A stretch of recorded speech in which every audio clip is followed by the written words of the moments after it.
Hello guys, this is Retro Mongers and your good old host Killer J Phantom. and and today we're going to be doing some Crysis 2. And so far the game is pretty good. It's like the best graphical game for the PS3 and it has a very good storyline and I'll let Phantom to explain it. So, right. Well, I can't really say much about the story itself. I never even played this game before. Well, I did a bit on a Gaikai, but even on some of the lowest settings on the PC or simply the normal settings on the PS3, which is actually a lot lower than PC, it's pretty beautiful. I mean, you can see there's been no compromise for it. They don't care if it runs badly, which it doesn't, surprisingly. They're just going to put as much graphics as possible in this game, and they're going to make it as a real experience as you can for the gamer. Yes, this game was developed on the Crytek free engine. That's a pretty good engine and they're going to have another Crytek engine, probably Crytek 4 for the next Crysis game, which would be Crysis 3. Because this game, yeah, you can see the footage and all that other stuff. Okay, gameplay, pretty good first-person shooter gameplay. You can use your energy powers to kick a car and do damage to the enemies, and also you can use it for armor, cloaking, and invincibility, so no one can see you. So anyway, let's get. Well, one thing, one thing I'd like to compare the engine in this game to is definitely the perhaps the Frostbite engine in the way the gameplay looks and feels. It definitely kind of plays like Battlefield, but obviously the single player does not completely suck, which is the difference to any of the Battlefield games right there, except for maybe Bad Company 1, which had a pretty decent single player experience. This one here definitely adheres a little bit to that, but it makes its own kind of thing. It's like Dead Space, the way it's more, not really third person, but everything's kind of highlighted and neon-y, and looks very futuristic despite being in a normal setting. Like it's in Manhattan here, I do believe, or New York, so yeah.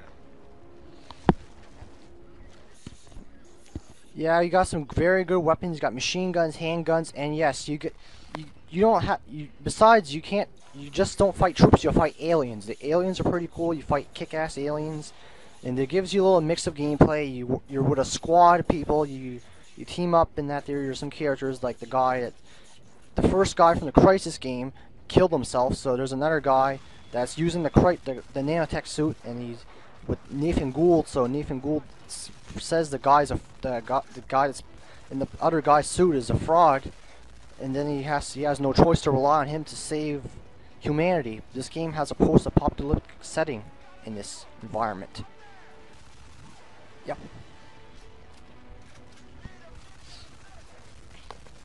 Yeah, this is your typical alien attack game. It definitely differs from the first Crysis, which took place on a tropical island, or any of the things you may have seen or heard about Crysis 3. It's gonna be a little bit different, but this one here adds its own style about the genre. It's certainly not your own Earth Defense Force where you're holding off, or it's not a survival one. It's more of you're putting it towards the enemy, and you can use any means you want to. You can use a tactical means and use invisibility to sneak around the enemies and take them out stealthily, or you can just go in there guns blazing as Jordan is doing right here, using the nanotech suit, which gives you all kinds of cool armor abilities like the invisibility I spoke of. You can jump pretty far. You can use kind of like a see-through vision, almost like an X-ray, to see behind walls or across the environment for your enemy. And kind of has a Call of Duty-ish HUD to highlight this, make it easier to use, but at the same time have kind of a diverse RPG-like mechanic. Sound and audio in this game is pretty damn good. It's got that good Dolby Digital sound. The guns and sound effects are good. The freaking screams, the throws, everything about this game is good. There's not really much bad about Crysis 2. This is like the perfect game for gamers. Perfect game for all gamers, all fun shit. Yeah, that's anyway.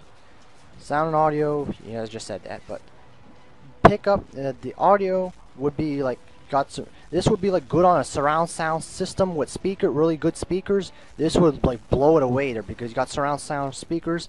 This would be like a good experience for you. Because if you have that on cranked up to the max with the freaking good music, and there's me failing. So yeah, good away. Let's get Phantom's actions in here.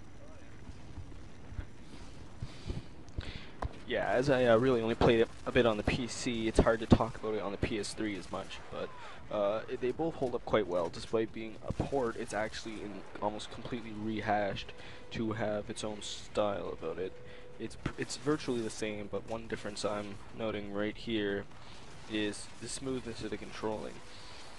In the PC, the movement was very stiff and the aiming was heightened, but in this one it's all kind of smoothed out where they kind of blend together and make for an easier playability for the gamer. It doesn't even matter if you're very skilled or not. They give you something here to kind of let you pick it together. Like let's say you're not the best at using maybe your X-ray ability.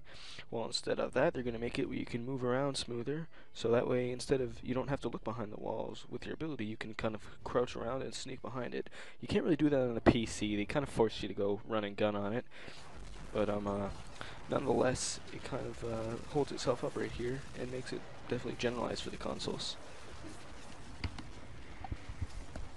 Yeah, well, the Xbox 360 version, pretty, they got some good versions for this game for Crysis 2. It's a pretty fun experience. You got multiplayer, which multiplayer people like online multiplayer. Multiplayer is pretty cool. You can play it out with friends and that there to have this game. You can have a very good time. There's like dog tag modes. You can collect dog tags in this game as well. And you also collect New York souvenirs as well and other stuff you can collect. So yeah, you collect there's some collectibles. Yeah. I just went over the collectibles a bit there. The collectibles, yeah. Yeah, the collectibles are once again kind of a Call of Duty thing. They go around picking up like intel and shit. It's it's pretty basic. Although the best place I've ever seen it was in Uncharted, but here it kind of degrades a little from the game, but it definitely gives you something to explore from. It was obvious kind of something pushed in there to give a little more explorability to the game, so you can actually check out these big, beautiful maps they took the time to painstakingly create to be so awesome. Like the shiny windows, freaking the enemies kind of complementing, kind of having their own little camo. It's not really a camo, but kind of blending in with the surroundings, and makes it, at the same time makes you observe the surroundings, like all the trees, the bushes. It's very beautiful, definitely beautiful in its own way. And the intel or the collectibles is just there to make you look around, I guess. Okay, final verdict. Give this game a 9.5. That is Killer J's rating and pending. Now let's see your Phantom's rating. Didn't play it on the PS3 very much. Didn't really play it on the PC as much as I'd like to. But a generalized rating for the game itself on a first glance compared to the PC. This game definitely runs a lot smoother. This game gets a 9 out of 10 for me. It's not absolutely perfect. It could be if they maybe patched it a little more, so it would run just the same on either version.